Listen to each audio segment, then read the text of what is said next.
So telemedicine services, I have mentioned to you, teleconsultation, telemonitoring, and remote care. Am I right? So this introduces the foundational service types of that defines modern telemedicine. Teleconsultation, telemonitoring, and remote care. So this will give you understanding how virtual care is actually delivered in real clinical environment. And each serve a different purpose, rely on different technologies, and require different levels of clinician involvement. Understanding this distinction is essential because each service type carries its own workflow, risk, and best practice considerations. We begin by examining teleconsultation, the most familiar form of telemedicine where clinician conducts real-time virtual visit with patients. Students will learn how this encounter are structured, what communication skills are required, and how clinical decision making is adapted for a remote setting. Next, telemonitoring, which involves the continuous or periodic collection of patient data through remote devices. How do they do the continuous periodic collection? Where can you access it? The periodic collection. Where can they access that periodic collection? Continuous or periodic collection of patient data. Anyone? Ah? Again? I can't hear you, sorry.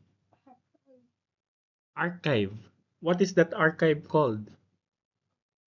Archive is seen in old libraries. So that's paper trail.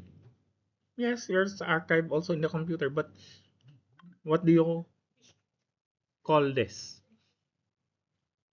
I rest my case. I mentioned this a while ago. The cloud. Those data will be the reason why I don't want to record anything in Google Meet or even in Zoom is because our conversation is what? Stored in cloud.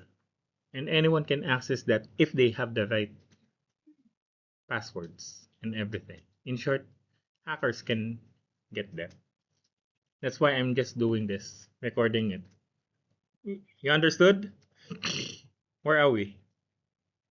So this service type is increasingly important in chronic disease management, and students will learn how clinicians interpret the trends, validate device accuracy, and integrate remote data in clinical workflow. And finally, we look at the remote care, a broader category that includes asynchronous communication, digital follow-up, and technology-supported self-management. This helps students understand how telemedicine extends beyond live video calls and into ongoing patient engagement. So by the end, students will not only understand how these services operate, but also when each one is appropriate, what clinical and ethical consideration apply, and how they fit into safe, effective telemedicine practice. This foundational knowledge prepares them to design, evaluate, and deliver telemedicine service with confidence and clarity. So this is the outline showing you the full scope of telemedicine service. And hey, what happened to my mouse? Where's my mouse? Okay, my mouse is gone.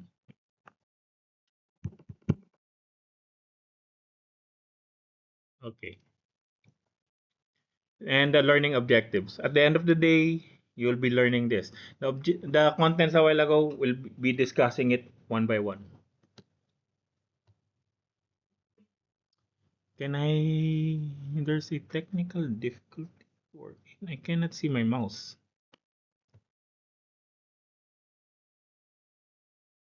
There. So, overview of telemedicine service categories. Telemedicine is not a single service but a collection of service categories. Clinical services includes consultations and follow-up. Administrative services include scheduling and triage. Remote monitoring supports chronic disease management. Hybrid models combine multiple services types into integrated digital health pathway.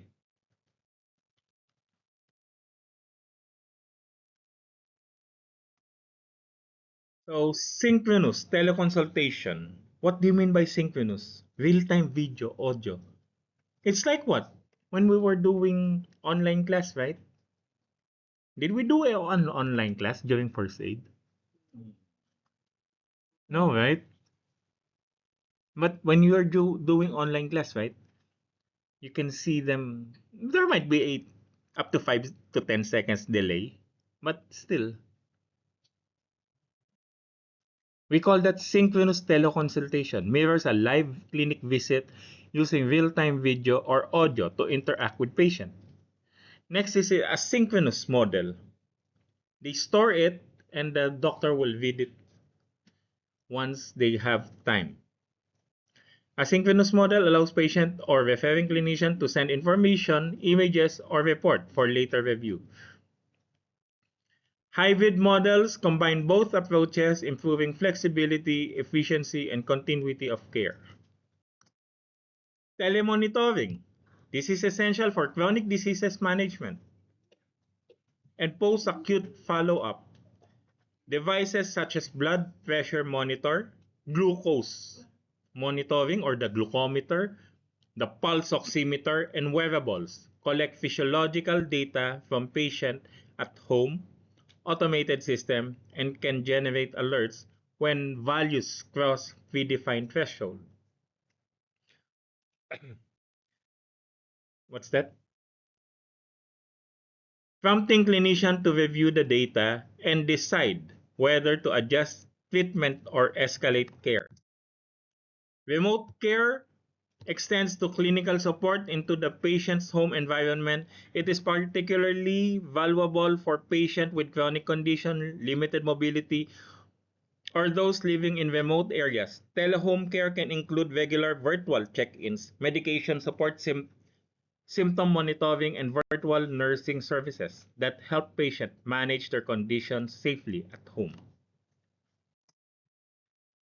So an effective telemedicine requires structured workflow, scheduling, and triage, determining whether a case is suitable for telemedicine or needs in-person care. Yes. It's either you do telemedicine or you need to go at home, the home of the patient. Patient preparation includes technology check, instruction, and obtaining informed consent. Clear communication protocols help maintain professionalism and patient engagement.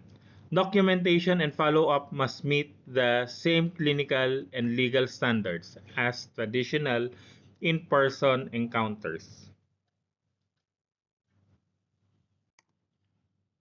And telemedicine is not appropriate for every clinical situation. Clinicians must assess whether the patient's condition can be safely evaluated and managed remotely, or whether a physical examination procedure or emergency intervention is required. Risk assessment includes considering red flag symptoms, patient stability, and available local resources. Clear escalation pathway ensures that the patient can be directed promptly to in-person and emergency care when needed. Telemedicine introduces unique ethical and regulatory challenges. Providers must protect patients' privacy and confidentiality in digital environment. including secure platforms and appropriate use of data. Informed consent should cover the nature of telemedicine, its limitation and its potential risk. Licensing and jurisdiction rules determine where and how clinicians can legally provide telemedicine service. Data governance and digital professionalism require clinicians to handle electronic health information responsibly and maintain professional behavior online. Yes. Even if you're online, you need to maintain this professionalism with the patient. I remember one telemedicine lecture.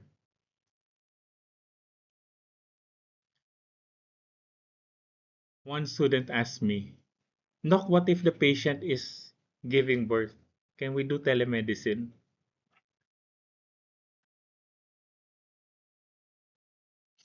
You're laughing. You can imagine how telemedicine can do it, right? That's the way I told you, right?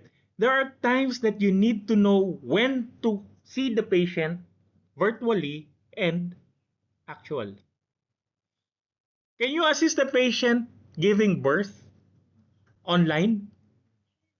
You need to what? Send the patient to the hospital. Am I right? Any questions?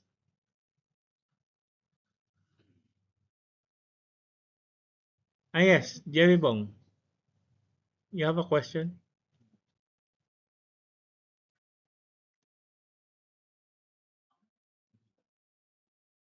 Wow, they know Star Wars. Do or do not. There is no try. So these are my resources again.